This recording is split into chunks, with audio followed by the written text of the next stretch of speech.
Sən insan olaraq özünə qiymət ver. Deyirəm, mənə and içiblər, məni yaradıblar, deyiblər ki, bərək Allah gör nə yarattın. Mələklərə gəlib fəxr edib, görün ki, xəlifəmi yaradıram. Da nə desin?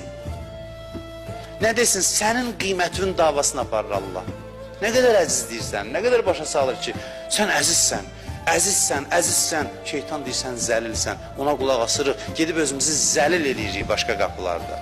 Gedib özümüzü zəlil edirik dəyərsiz şeylərin qarşılığında. Allah da deyir, vay, heyf səndən əziz idin sən.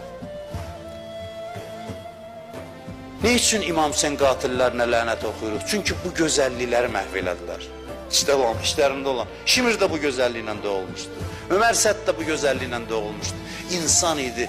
Allah dedi ki, sən insansan, sən gözəl yaranmışsan, getdi oldu Şimir, getdi oldu Ömər Səd. Ona görə deyir, lənət olsun belə adamlara.